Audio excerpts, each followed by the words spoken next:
প্রস্রাবে জ্বালাপোড়া হওয়া, তল পেটে ব্যথা হওয়া বা ব্যাক পেন হওয়া, বারবার প্রস্রাবের ব্যাগ হওয়া, এই সমস্যাগুলো যদি আপনার থাকে তাহলে আপনি হয়তোবা ইউরিনারি ট্র্যাক্ট ইনফেকশন বা ইউটিআই বা প্রস্রাব ইনফেকশনে আক্রান্ত হয়েছেন। প্রস্রাব ইনফেকশন এবং ইউটিআই আসলে কি? আমাদের ইউরিনারি ট্র্যাক্ট যেমন কিডনি, ইউরেটার, ইউরিনারি ব্লাডার এবং ইউরেথ্রা, এই অংশগুলো নিয়ে আমাদের ইউরিনারি সিস্টেম গঠিত। এই ইউরিনারি সিস্টেমের যে কোনো একটি জায়গায় যদি কোনো ধরনের ব্যাকটেরিয়াল ইনফেকশন হয় তাহলে আমরা সেটাকে ইউটিআই বা ইউরিনারি ট্র্যাক্ট ইনফেকশন বলে থাকি। তবে এর মধ্যে সবথেকে বেশি যে জায়গায় ইনফেকশন হয় সেটা হচ্ছে ইউরিনারি ব্লাডার, যেখানে আমাদের প্রস্রাব জমা থাকে। ইউরিনারি ব্লাডার থেকে যে রাস্তা দিয়ে আমাদের প্রস্রাব বের হয়ে আসে ইউরেথ্রা, সেই জায়গাটিতেও যদি কোনো ইনফেকশন হয় সেটাকেও কিন্তু ইউরিনারি ট্র্যাক্ট ইনফেকশন বলা হয়। এবং এই ইউরেথ্রা এবং ইউরিনারি ব্লাডার এই দুটি জায়গায় সবথেকে বেশি ইনফেকশন হয়ে থাকে। এটি হয় সাধারণত ইশকেরিচিয়া কোলাই বা ইকোলাই একটি ব্যাকটেরিয়া দ্বারা। ইউটিআই কেন হয়? ইউটিআই হওয়ার প্রধান কারণ হচ্ছে পর্যাপ্ত পরিমাণে পানি পান না করা, পরিষ্কার পরিচ্ছন্নতার অভাব, দীর্ঘ সময় প্রস্রাব চেপে রাখা, অনিরাপদ যৌন সম্পর্ক,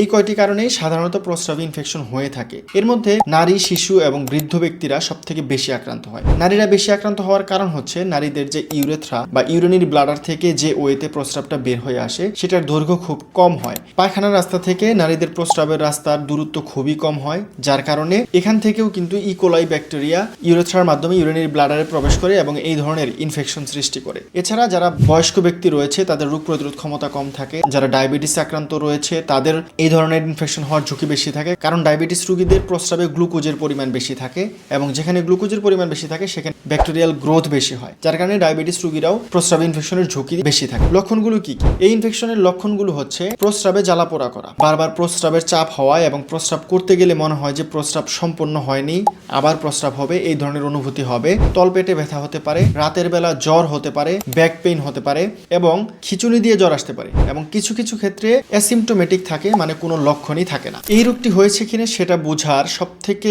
কমন উপায় হচ্ছে একটি ইনভেস্টিগেশন করা। সাধারণত লক্ষণ দেখেই ডাক্তাররা বুঝে যায় যে এই রোগটি আপনার হয়েছে কিনা। তবে খুবই অল্প কিছু টাকার মধ্যেই আপনারা একটা টেস্ট করে দেখতে পারেন যে আপনাদের এই ইনফেকশন হয়েছে কিনা। সেটি হচ্ছে ইউরিন আরএমই বা ইউরিন রুটিন মাইক্রোস্কোপিক এক্সামিনেশন। এই টেস্টটির দাম বাংলাদেশে সাধারণত 200 থেকে 400 টাকা হয়ে থাকে বিভিন্ন ক্লিনিকে। এই পরীক্ষাটি করলেই আপনারা বুঝতে পারবেন যে প্রস্রাব ইনফেকশন হয়েছে কিনা। সাধারণত এই টেস্টের পাস সেল বেশি থাকে, যেমন 4, 5 বা তারও বেশি থাকে। অনেক ক্ষেত্রে প্লেনটি লেখা থাকে, মানে অনেক পরিমাণে পাস সেল পাওয়া যায়। তাছাড়া আরও দুইটি টেস্ট রয়েছে, যেমন ইউরিন কালচার সেন্সিটিভিটি। এটি একটি কনফার্মেটরি টেস্ট।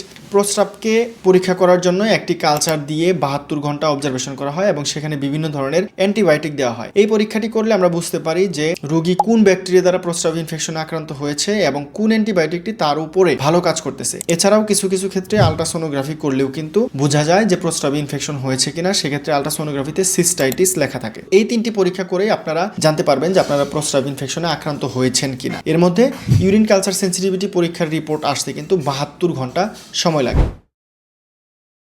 এই রোগের চিকিৎসা আসলে কি? এই রোগের চিকিৎসা হচ্ছে ইউরিন কালচার সেন্সিটিভিটি করার পর যে অ্যান্টিবায়োটিকটি সেন্সিটিভ থাকবে বা রোগীর শরীরে কাজ করবে সেই অ্যান্টিবায়োটিক প্রপার ডোজ মেনটেন করে ডাক্তারের পরামর্শ অনুযায়ী নির্দিষ্ট মেয়াদে খেতে হবে। যদি উপসর্গ উপশম হয় তাহলে কিন্তু এই ওষুধ বাদ দেওয়া যাবে না, তাহলে পুনরায় আবার এই ধরনের ইনফেকশন হতে পারে। কিছু কিছু ক্ষেত্রে আমরা প্রস্রাবে জ্বালাপোড়া কমানোর জন্য সিমটোমেটিক ট্রিটমেন্ট সিকে সিরাপ দিয়ে থাকি। খাওয়ার নিয়ম হচ্ছে 2 চামচ 1 গ্লাস পানি অথবা হাফ গ্লাস পানিতে মিশিয়ে খেতে হয় 2 বেলা অথবা 3 বেলা। পর্যাপ্ত পরিমাণে পানি পান করতে হয়। পর্যাপ্ত পরিমাণে পানি পান করলে আমাদের যে ব্যাকটেরিয়াগুলো থাকে ইউরিনারি ব্লাডারে এবং ইউরেথ্রাতে সেটা ওয়াশ আউট হয়ে যাওয়ার সম্ভাবনা বেশি থাকে এবং ওইখানে ব্যাকটেরিয়াল গ্রোথ পুনরায় হয় না, যার কারণে প্রচুর পরিমাণে পানি পান করতে হবে। পরিষ্কার পরিচ্ছন্ন থাকতে হবে। পরিষ্কার পরিচ্ছন্ন কিভাবে থাকতে হবে? যারা শৌচকর্ম করেন তারা অনেকেই আগে পায়খানার রাস্তা পরিষ্কার করে তারপর প্রস্রাবের রাস্তা পরিষ্কার করে। এটা করা যাবে না। আগে প্রস্রাবের রাস্তা পরিষ্কার করতে হবে, তারপরে পায়খানার রাস্তা পরিষ্কার করতে হবে। যারা মহিলারা রয়েছে তাদের মাসিকের সময় প্যাড এবং ন্যাকড়া ইউজ করতেছে, সেগুলো পরিষ্কার এবং পরিচ্ছন্ন হতে হবে এবং ঠিক মতো ক্লিন করতে হবে। পিউবিক হেয়ার বা গোপনাঙ্গের যে লোমগুলো রয়েছে সেগুলো সময় মতো পরিষ্কার করতে হবে। যে আন্ডারওয়্যারগুলো রয়েছে সেগুলো অপরিষ্কারগুলো পরা যাবে না, পরিষ্কার করে পরতে হবে। চেষ্টা করতে হবে আয়রন করে পরার। সহবাসের সময় হাইজিন মেনটেন করতে হবে এবং পরিষ্কার পরিচ্ছন্ন থাকতে হবে। যারা ডায়াবেটিস রোগী রয়েছে তাদের ডায়াবেটিস নিয়ন্ত্রণে রাখতে হবে।